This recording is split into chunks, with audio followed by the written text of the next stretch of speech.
Hey kids, this is Ivan. How you doing?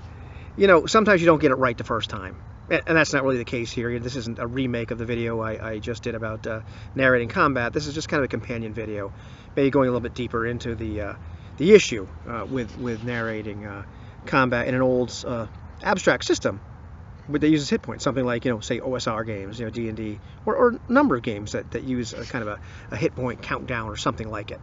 And I know what Runeslinger was getting at in his video that I referenced was really that, when you're narrating misses or failed skills, it's important to do that in a more creative manner. You don't have to, because otherwise it gets a little disheartening. However, that's not what this is about.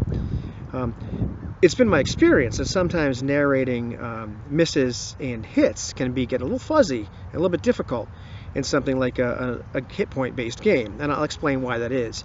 I came to the conclusion some time ago that in a game like D&D or any of the variants, the line between hit points and armor class starts to get fuzzy, especially when you get better, when you have more hit points.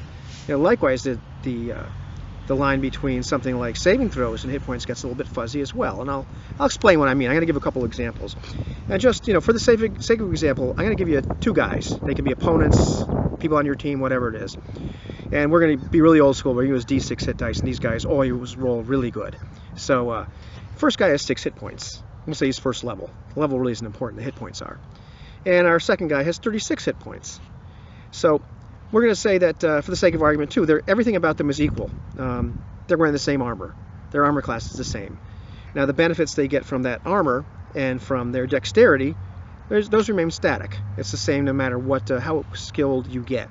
So your defensive combat prowess isn't figured into that number. However, their hit points, on the other hand, those aren't static. As they improve, they get better. And that's once again, for the sake of argument, I'm saying that hit points are, for the most part, they're representative of your defensive combat prowess, your ability to roll with the punches. And so maybe that last actual hit point is the one where you get really mortally hurt. 1 or 2, whatever it is. It doesn't really make a difference. All the rest of them are your ability to roll with the punches, your combat mojo, for lack of anything else. So let's let me see. I wrote a couple notes here, so I didn't get too far off track, because I get off course every once in a while. So let's narrate a miss on both of these guys. So you're fighting one of these guys, and you roll a miss, and just like Runeslinger was talking about, you don't just have to say you miss. It could be that he parries your blow at the last second. You hit him, just about hit him, but he rolls with a punch. He sidesteps it. So what would have skewered him, merely just scratches him, or just, grazes his arm for a second. That's a miss. Okay, you missed him. Now let's narrate a hit. Now, let's say you do 6 hit points of damage. You're good, You rolled well. You hit the first guy, you kill him. Or at least hurt him really bad. Whatever happens to you when you get 0 hit points in whatever game it is. He's not doing good. Okay, you landed a solid blow. He goes down. Now you hit his pal that has 36 hit points. Now how do you narrate that? You roll 6 for damage. Okay, great. Well, you can narrate it like, well, you were going to skewer him, but the last second he sidesteps it, and you just scratch him. Or he rolls with a blow from your mace, and you give him a solid blow, but he just is so good, he just kind of shrugs it off, throws it back with a shield, whatever it is. The narration can be identical to narrating a miss, and that is some of the difficulty with narrating these kind of systems. I like the system, but that can be a challenge sometimes. And let me give you the saving throw example. So we got our 2 guys again. And this time they're going to have to save from a fireball. So, one of your party wizard, maybe it's you cast a fireball at these guys, you roll 20 hit points of damage. So now they're going to roll their saving throws. Now, of course, their saving throws are a little bit different, but let's say they both make it this time. The guy with 6 hit points, he jumps out of the way, he's jumping so he doesn't get caught in the complete epicenter of the fireball, but he gets roasted alive and dies. He takes 20 hit points of damage. Or 10 hit points of damage. He gets roasted alive and dies. Okay, he made a saving throw. Now you get our other guy with 36 hit points, and well, maybe you can narrate that he jumps a little bit farther out, and so he gets singed, but he still manages to roll out of there, with 10 hit points of damage. All right.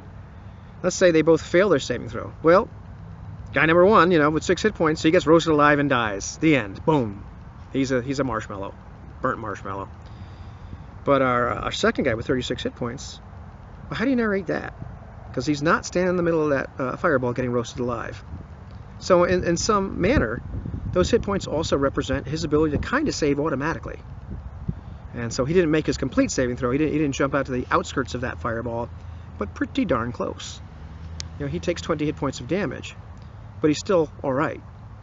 And, you know, one of the other things that happens, or, you know, at least that I conceptualize, is when you're hitting this guy, as you're wearing him down, you know, for 6 hit points here, 3 hit points there, he's really not taking any meaningful damage. He's getting scratched. Maybe he's just not even getting injured at all. He's just getting, you know, he's getting exhausted.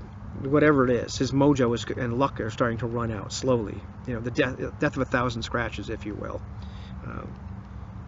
So that's, you know, part of the whole, you know, conceptualizing and narration of this. You know, when you're using an abstract system like that in D&D, or a variant. And the last thing I'll leave you with is, you know, being able to judge the strength of your opponent without really knowing how many hit points he has, because, you know, as your game master is narrating all this, you know, you whack a guy number 1 down, you do your 6 hit points of damage, he falls down dead.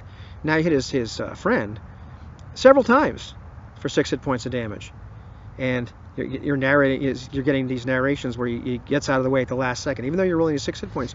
You start to get the feeling very fast. You know, you're experienced at combat, hopefully, or know something. Your character knows something that this guy obviously is pretty darn good. You know, that should have taken him down. That was your best try, and you know, really, you felt like you had it at the very last second. He rolls out of the way. So even though you don't know on a metagame level what his hit points are, you're getting the sense that you're fighting some guy that's a worthy opponent. So those are just some of the difficulties. I don't want to call them obstacles, but just the difficulties or issues you run into when narrating combat in a hit point based system.